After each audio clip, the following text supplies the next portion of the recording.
Okay, it looks like we're live on YouTube, so I think we will call the meeting to order. Would you like to call the roll there, Sam? Still going live, just a second. Oh, okay. Much like Dick, if I look off this way, I have two monitors to my right. So if I'm staring that way, my agenda is right in front of me, Okay. but you're over here. All right, I'll call the roll if you're ready, Bill. Yep, I'm ready.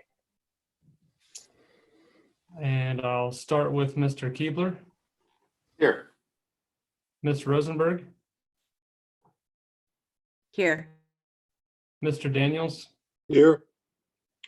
Ms. Blackmore, Here. Mr. Bracken, Here. Mr. Watt, Here. and Chair Snavely. I am here. Okay. First item ahead of us is to approve the agenda. Can I have a motion? So moved. Second. It's been moved and seconded. Any adjustments to the agenda? Hearing none, all those in favor indicate by saying aye. Aye. Aye. Aye. Aye. Okay. I have seen everybody say aye. So we'll then move to approving the minutes of March 10th. Is there a motion to approve the minutes? So moved. Second. It's been moved and seconded. Anybody have any corrections or additions to the minutes? Hearing none. Can you raise your hand if you approve it? Okay, all approve. And the minutes are officially approved. We'll then move to public comments on items that did not appear on the agenda. And Sam, do we have any attendees who would like to comment? We do not. Okay. Then we'll move to reports from commissions, boards, committees, and staff. And I'll start with Corey. You got anything from HAPC? Yeah, and I do apologize if any of it's duplicative, because in COVID time, everything's Tuesday. The HAPC met.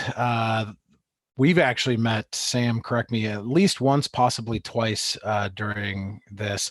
And one of the discussions we had, some very minor stuff about, use of vinyl siding and product in historic districts, and some pretty productive discussions, as well as decisions that move forward, but nothing of note, just that those are things that the Historic Commission is paying attention to. There were some modifications to the Rodbro proposal across from the Community Arts Center. Sam and his office, as well as Matt and his reps, worked to mitigate some of the I guess it's fair to say visual impairments. So once they had gone back, they looked at the elevations were a little different than the initial proposal, which caused the southwest corner of the property, what was anticipated to be a 2 or 3 foot wall ended up being somewhere in the nature of 5 feet. So we talked quite a bit about the outside patio. But other than that, the building's moving forward. It was well considered by the staff. They did a lot of work ahead of time, so our job was pretty minimal. But other than that, I think it's fair to say just dotting some T's and crossing some I's. And yes, I've said Okay, it backwards for 25 years. That's okay. Rick Daniel, do you have anything from the CIC or? Yeah, we've had, I think there have been at least 3, maybe 4 meetings in the last month, 6 weeks. We had one this afternoon. You may have read in the digital paper that we've established a card, I forget what to call it, but gift card program, similar to what Hamilton did. $200,000 was moved from the city. Bill would know that because of city council, of course.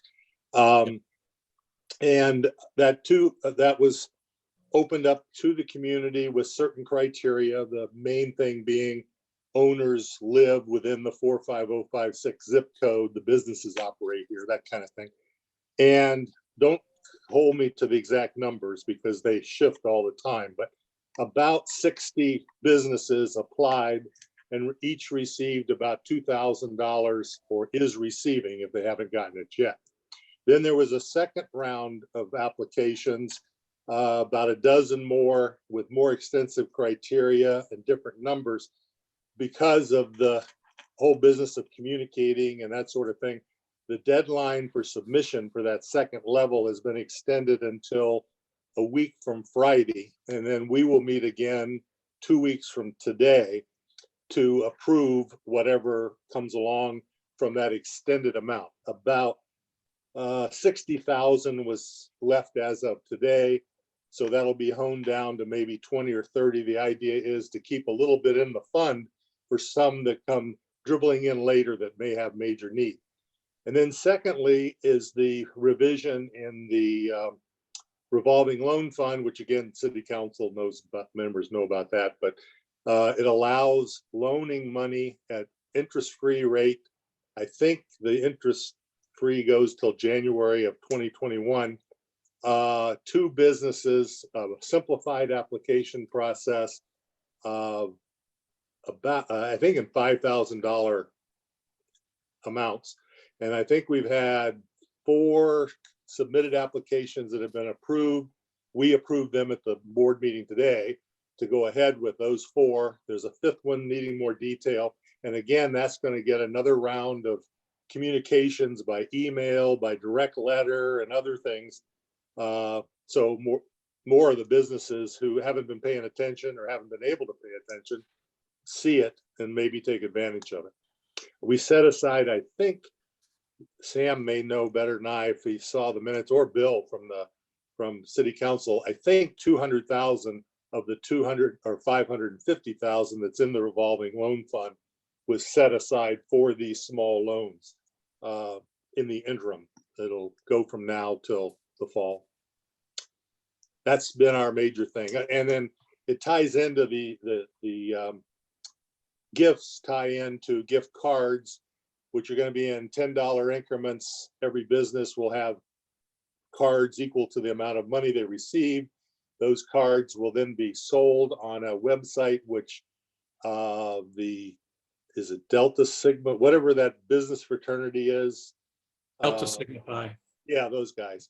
They helped Jessica put together a website for the distribution and sale of those cards, which cannot be used until August 1st.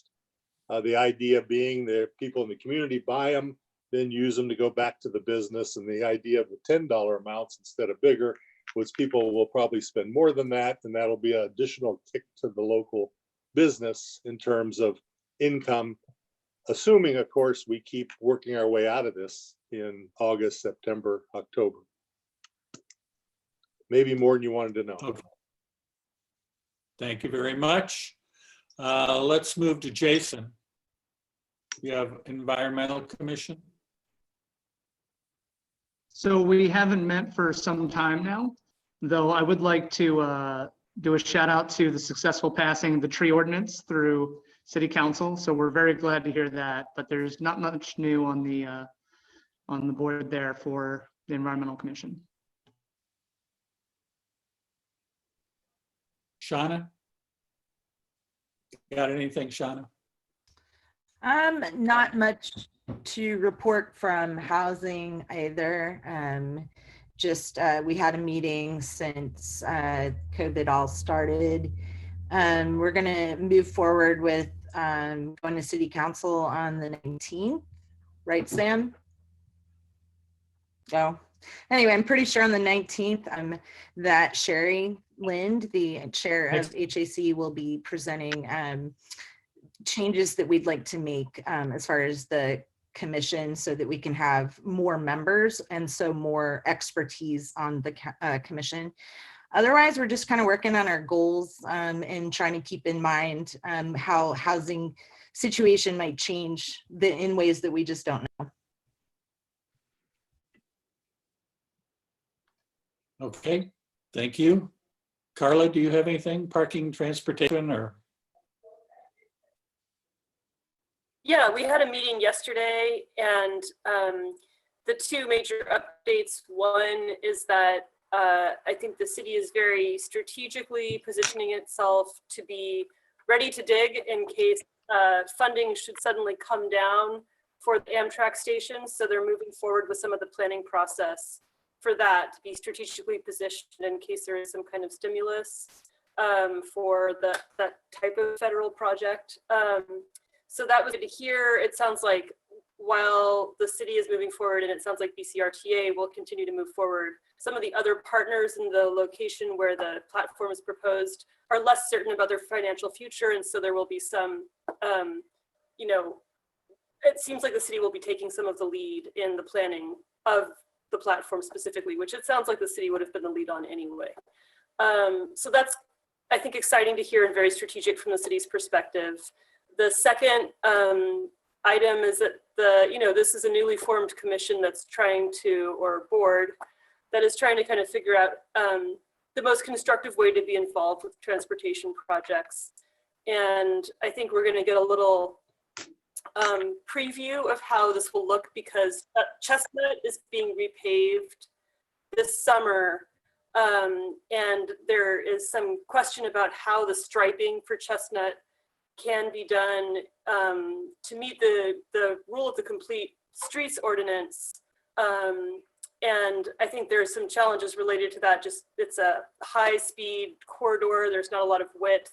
And so there will probably be a discussion about some of the on-street parking on Chestnut happening this summer. So I will endeavor to keep the commission updated about that as it goes forward. But it sounds like we're going to get a proposal from staff about how to handle that. And then we're going to hopefully have an opportunity to kind of make a constructive suggestion as a new board on that point. Okay, thank you. Sam, you have anything? We've been fairly business as usual as much as we can, building permits. So yeah, we've been back in the offices our second week now. Municipal building staff, the office is not open to the public, but we're able to get back together and try to start functioning more normal. One of the other pieces of legislation was the South Farm plat approval last week at City Council. We have recently contracted with Bowen National Research to do the housing study. That's in partnership with Housing Advisory Commission. So that is underway now. We're doing it at a reduced budget to try to conserve taxpayer resources, but we're still going to complete it in 2020. And the OKI 2050 plan is now out for public comment as well. And I can send you all the link for that regarding transportation planning long range for the region. And that's all I have. Okay. Did I miss anybody? Not hearing it, I will move to, let's see, number 6. And all I was going to mention is City Council approved the tree ordinance in South Farm. So that was our big business. Our new business for today is a concept review, and I will turn it over to Sam to introduce us to that. Sure. Thank you. This is not something you do a lot, but it is something that really is at the pleasure of the Planning Commission. It's not an application, but it is an opportunity to hear from really anyone, a property owner, an architect, a developer who has an idea. So staff hasn't reviewed this project at all. So as you saw in our agenda packet, it's not a traditional staff report, it's just a memo.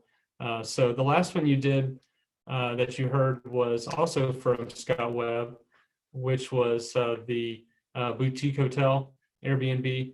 So it's kind of in that vein as far as there's not really any decision criteria. It's just you listening, giving any feedback. It may or may not turn into an application in the future. So with that, I can answer questions, or I can just turn it over to Mr. Webb.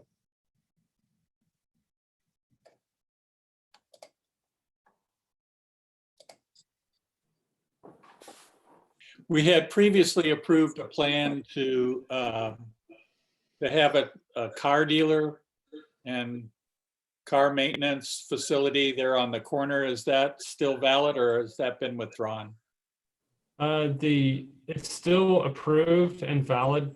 but nothing has ever moved forward with it. So doesn't appear to be any motion on that. That's actually outside the boundary of this case, but it is adjacent. It is nearby. Okay, that was my question. Is it part of this?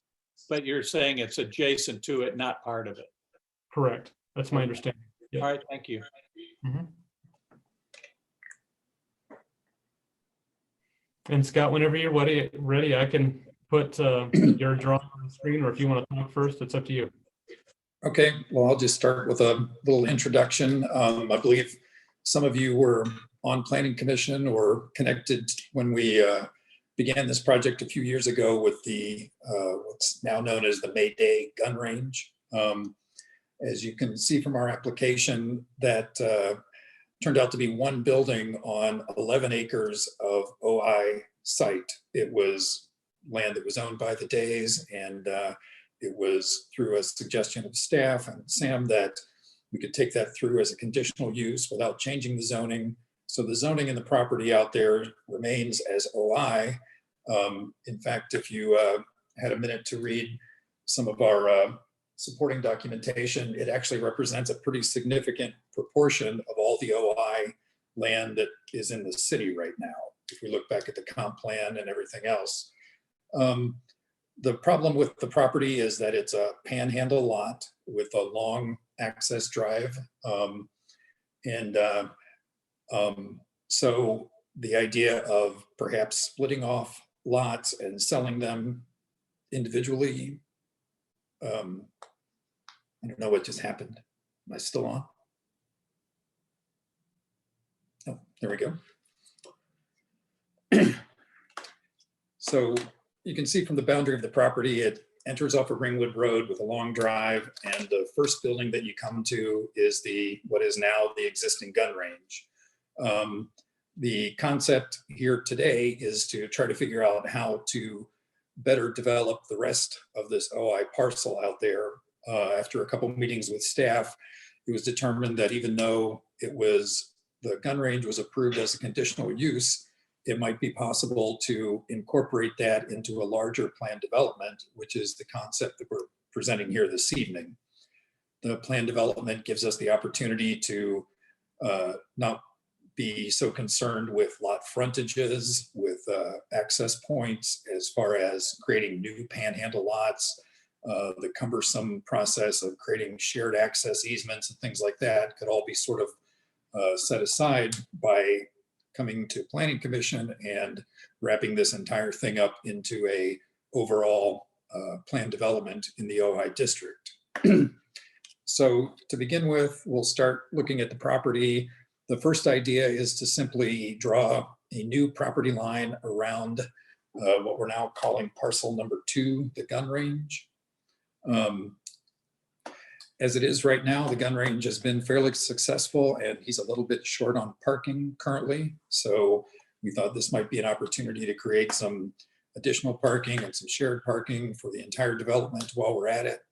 So the sort of next building, as we head kind of southeast on the plan, is an idea, kind of a business incubator idea. As many of you know, the Day family has been involved in self-storage and storage units in various places around the city. What they found is a need of small, like, contractor space. They occasionally have contractors, small plumbers, handymen, things like that, that are renting storage lockers and essentially kind of using them like an office. They're storing some of their wares there, some of their stock and inventory. But this idea would be to maybe let them continue that, but maybe let them have like a small office or something and treat it more like a really, really small tenant space rather than just simply a storage locker.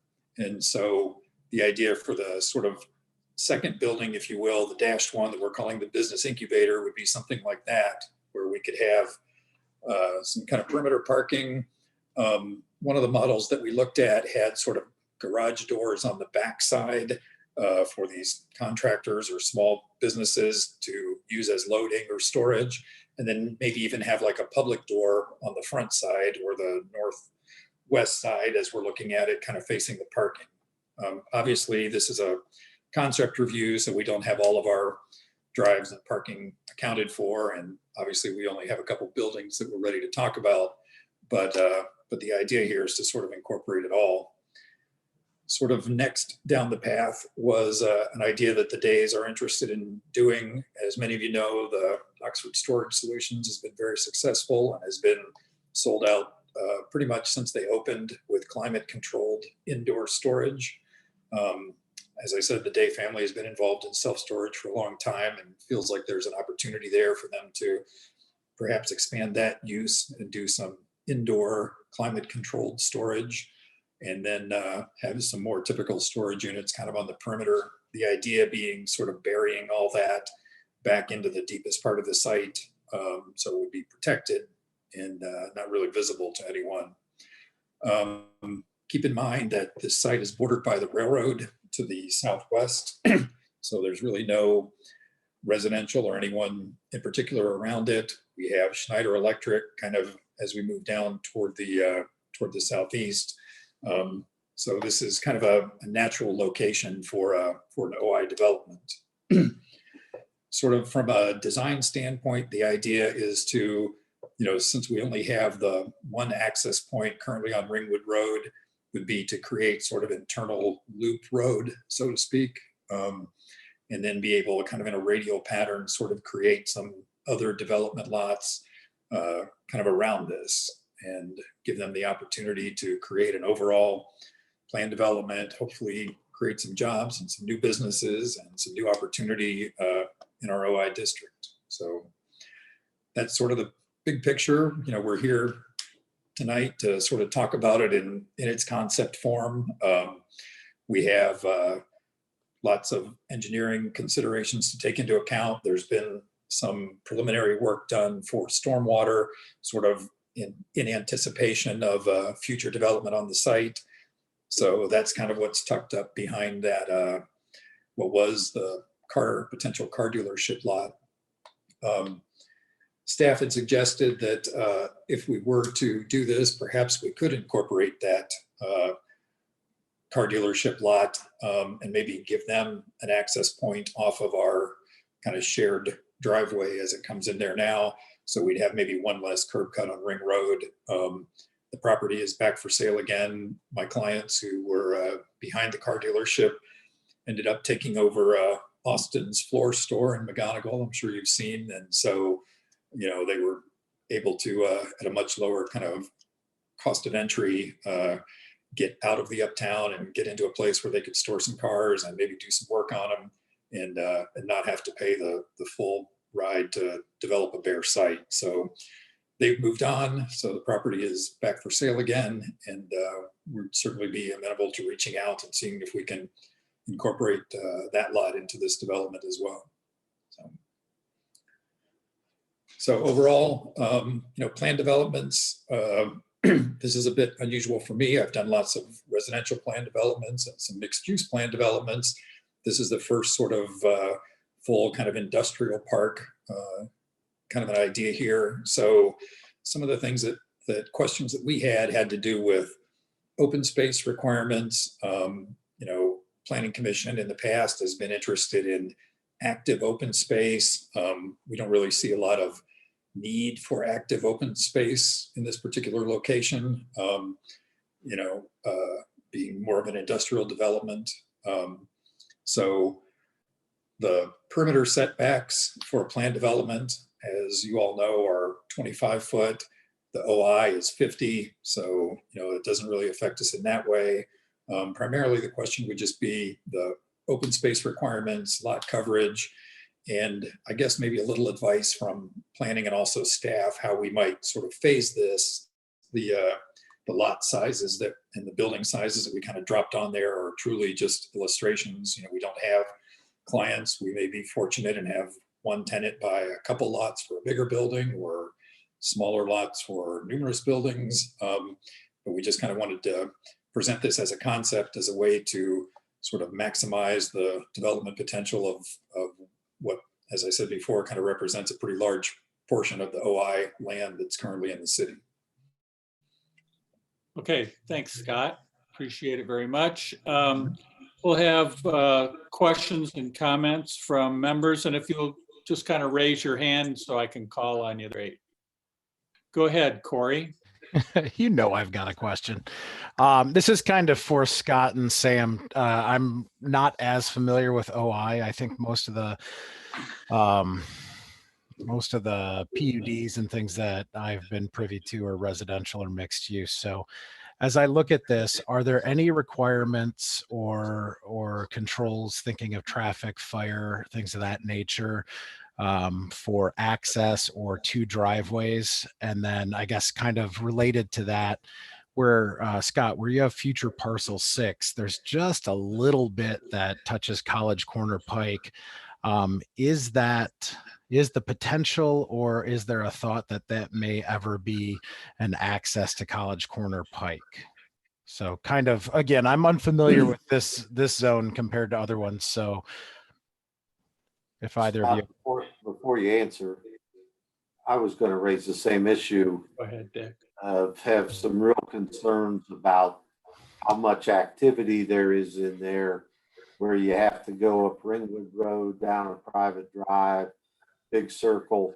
I have a question as to whether or not you've talked with the fire chief at all, the police. It would seem logical that it would be a good idea to have access direct off College Corner Pike. Yeah, I think that's certainly a consideration. I mean, one thing we do know from the fire department is any opportunity that they have to get two access points into a site, the better. A number of things have sort of happened out here over the years, since this has all been absorbed into the corporate limits of the city. We maybe do have the opportunity to create a driveway there. Years ago, when I helped Gilman's, that was outside the city limits at the time. And ODOT's rule was, if you have access from another street, you can't have one from ours. Right. And so, but now that that's all been incorporated into the city, you're right, it does in fact touch there at a pretty narrow spot. It's about 30 feet, I believe, is where it touches. There is some fairly significant grade in that area. That would not be a simple thing to accomplish. But obviously safety has to come first. Our intention here was, by at least creating the loop road inside and not, sort of a cul-de-sac, that there was more opportunity, for service and fire to be able to get around inside the site. But ultimately, as it stands right now, they are all entering the site from one point. Bill, I would. Corey, did you get your question answered? Yeah, much like Dick, I know the size of the parcel is not a concern, but the volume of things in there was, again, my concern. I think we've gone that way, but Scott even said this is just for illustration. So I think a lot of that would have to do with the occupancy, because, for example, storage units take up a lot of space, but there's 4 people there at any max time. So yeah, I'm good. Thank you. Okay. Other comments or questions? Yeah, go ahead, Jason. I was just wondering if there was any thought to potentially preserving the small wood lot on the property. To preserving what? I'm sorry.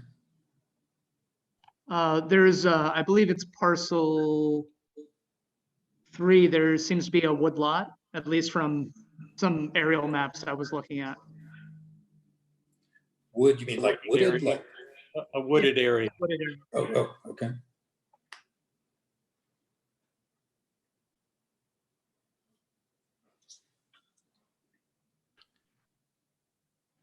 Which parcel was that, Jason? Was that 3? Because I was looking at an aerial map too.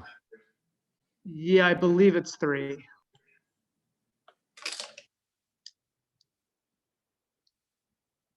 think Sam's trying to bring it up.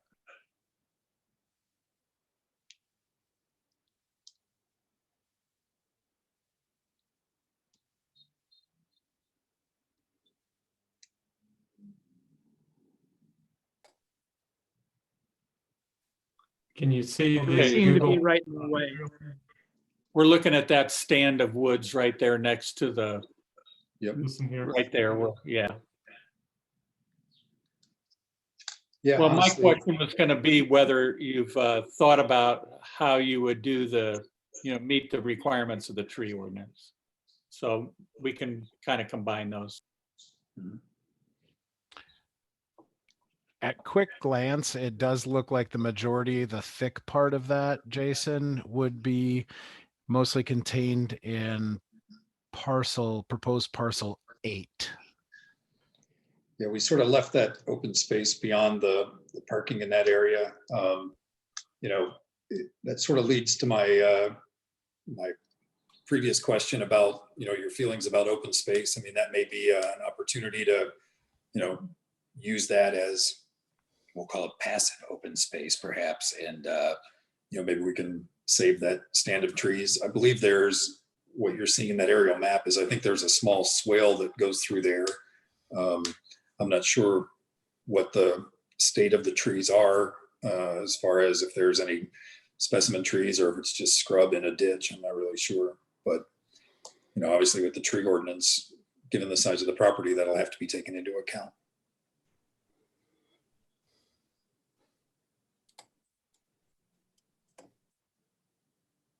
Okay, any other, Quick question.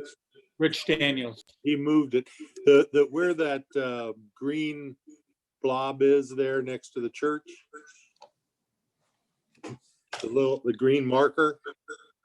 Says- Yeah, that's not, Okay. I don't think that's in this property. Right. Well, my question though is, isn't that the part that was going to be possibly the car dealership? Yes.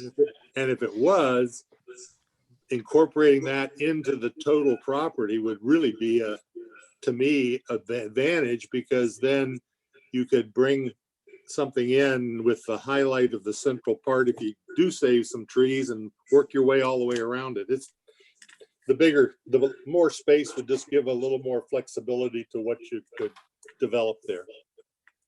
Yeah, I agree with you. And in fact, if you could involve the Capital Varsity in the whole big project, just leaving it the way it is, then I think you've got a pretty comprehensive project.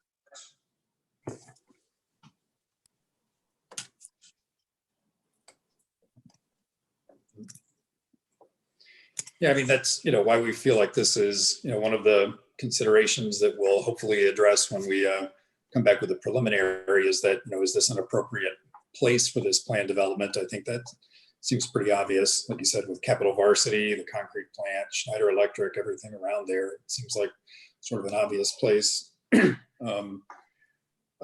to the open space question. I mean, if we, you know, preserve the trees and things like that, 20% open space, not counting the perimeter of an 11-acre lot, is a pretty significant amount of land. Is it something, you know, is open space for the sake of open space important to the commission, or is it more so, you know, I mean, we'll try to work with the grade and work with the standing trees and things like that, but to, you know, reduce the amount of development in favor of, you know, 20% of nothing, is that something, you know, it's important to you? Yeah, I'm only speaking for myself, but I don't think the 20% is that important for an office industrial area. And I've been distressed to see these areas go away in different places in the community over the time I've been doing this. So I think if you abide by the tree ordinance, and you've got some area, it looks like, set aside for stormwater retention, you know, I think you're doing what you need to do. And with a PUD, I don't think you're required, and Sam, I'd ask you, but I don't know that you're required to abide by that 20% unless the commission asks you to do that. It is an underlying requirement, so it would have to be waived if it was going to be less than 20%. I think, in my personal opinion, the spirit is more, I mean, obviously 20%, we're not going to split hairs at 19 or things of that nature. But to answer your point, I looked at the elevation, and you're right. It is a mix of kind of scrub, but it looks like there's a couple of 30 or 40 foot trees. I think that's where a more specific proposal of, hey, we need a little leeway here, but we left, 10, 40-foot trees. I think that's important because as much as we talked on other parcels, how they're the gateway to Uptown or the gas station is the gateway to Oxford, this is the northern gateway. So I want to make sure, I mean, I know you see Gilman's and Walmart and things, but I don't want it to be this, transition from town and country. And then there's one development that is highly dense and out of character and spirit. I mean, a lot of our discussion, but also historic architecture, which I understand is not related, but we talk about transitions and flow from areas of town and the continuity. So I think open space is more pertinent here than other parts of town. Okay, I think Keebler. one other thing that I think a second access is important, but at the same time, maybe an issue with College Corner Pike being wide enough, because if you can't have a left turn lane there, then it may cause more problems than it's worth. I'd really like to see 6 and 7 combined and having a roadway, access roadway along the property line there, going out to that point. But I think when this comes time to look at, it's going to have to be looked at with what problems that creates on College Corner Pike as well. I agree with that. I think we need to, I like the concept of a single entry point as long as it's good for the fire department. Right. For the reasons you just indicated. Jason, you're next. I was just going to state my personal opinion that I tend to prioritize environment. So prairies, forests, those things tend to have more value to me than just open spaces. Of course, that's contextual though. So this might be a little different, but that's where I generally stand. So back to, I believe it was Dick's point, or I'm sorry, rather Corey's point about the sort of entrance into the city. I mean, from a design standpoint, we're thinking of these as being, destination businesses, not retail, not attracting the public. This is a place where people can work, office, industrial, sort of by its nature.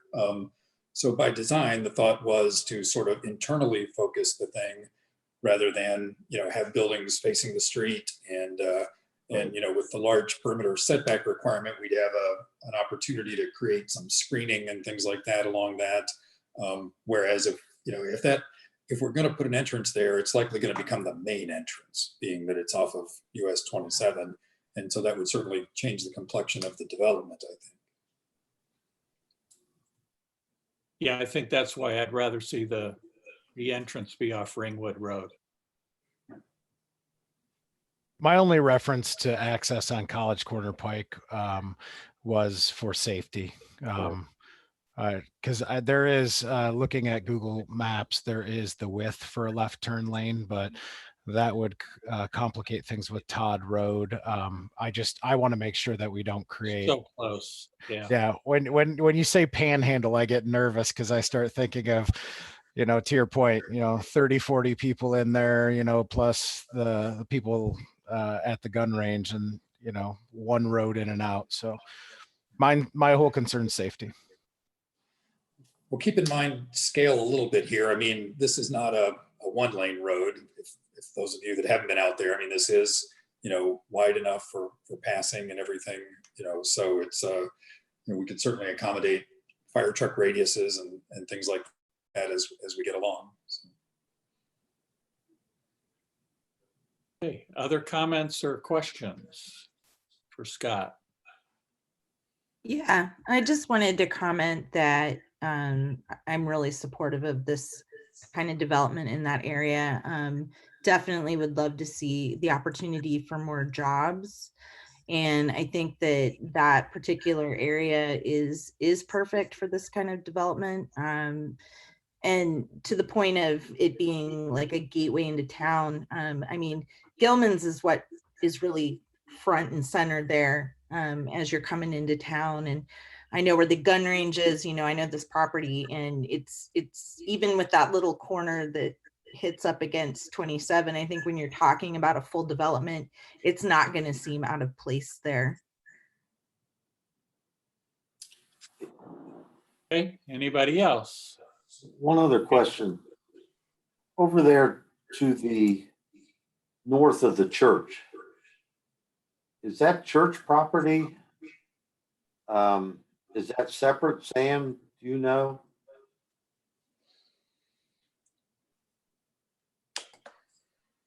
I mean, there's a pretty big triangle in there, and I believe that's Gilman's easement.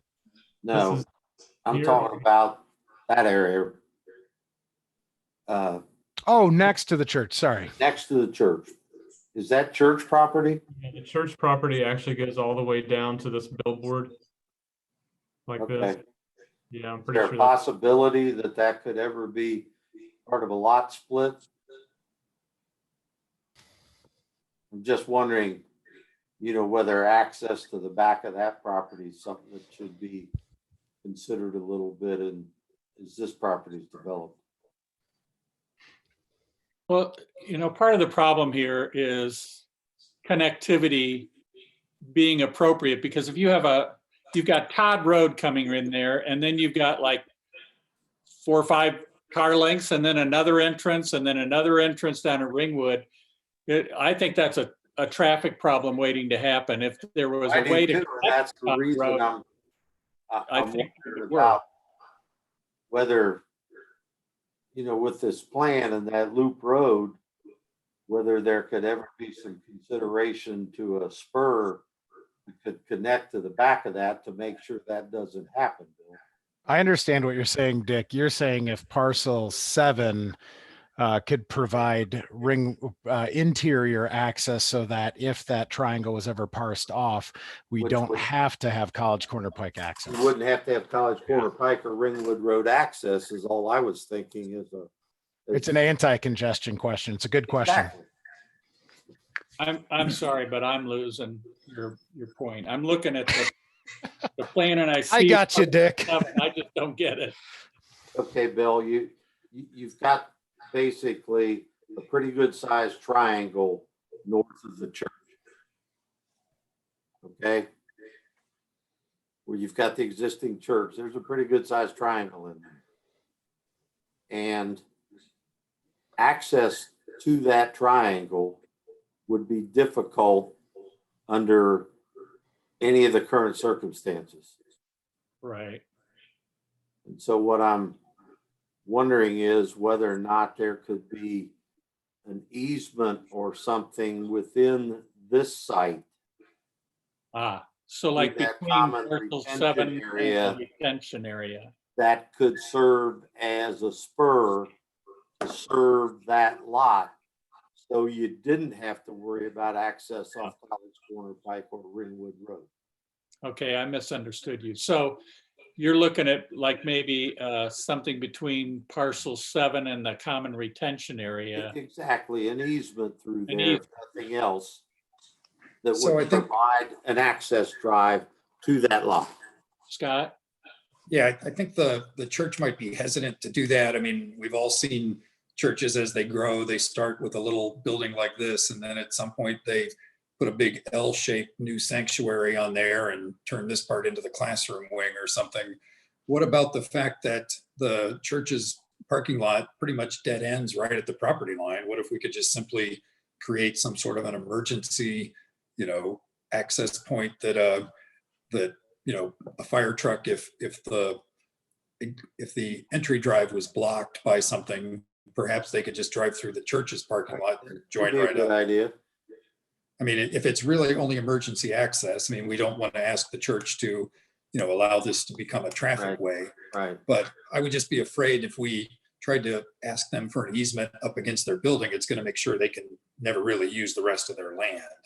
I think I'm not saying put in a road. I was just thinking about an easement. no, what I hear Dick saying is if the church ever decides, hey, we've got 10 acres, we only need 5, and they sell that half, what's going to happen is if that triangle ever gets developed, it without an easement or some kind of consideration for interior access, then it would be forced to go to College Corner Pike for business access. And what Dick's saying is we've already approved a storage unit across the way. So now Todd Road is, perfect scenario. Todd Road and College Corner Pike will have a storage area and things of that nature. And to your point, Scott, my church actually did a land swap with the university, so they had more room. So I think Dick's very wise in considering that. Should Yeah, the church ever wanna? It's an easement, not Yeah. a road. That's correct. Right, but an easement by definition says they can never build on it. So if we put a stripe right through their property, then they can't build on it. No, I wouldn't put it through their property, but if you put it adjacent to parcel 7 in the common retention area, Parcel 7. it would give a place where if they needed to do that in the future, it would be there. I think that's the question. Yeah. Okay. Just adjacent to parcel 7. And you don't have to build it. But it would Right. also allow for the days if they ever wanted to, if the church said, hey, listen, we got this land we're never going to use, that would also allow for the days to have some forethought planning into this as opposed to, whoops, we built a building there and now. Right. Now we can't use it. Just a Yeah. thought. I agree, Dick. That's a great observation. Any other questions? Any other questions or suggestions or comments for Scott? No, I think it's something that I encourage you to move forward with. I think it looks like a good place for this development. So you should go for it. Okay. Well, I appreciate everyone's comments and your time, and I'm assuming we'll be seeing you in a couple meetings anyway with the preliminary as we get a little deeper. I think the advice that I'll take from this is, we will reach out to the former car dealership property and see if they might be interested in joining up, or at least, agreeing to maybe have their access point there.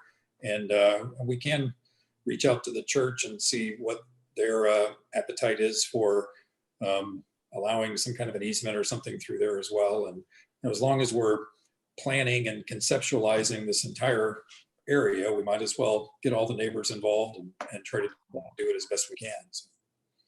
Good. So, okay, thank you, Scott. We appreciate it very much. According to my agenda, that's the only business we have before us. Does anybody have anything else? Hearing none, I would entertain a motion to adjourn. So moved. Second. There's a motion and a second to adjourn. All those in favor, raise your hand. Okay, meeting's adjourned. Thank you very much, everybody. Thanks. Thanks. Thanks, guys.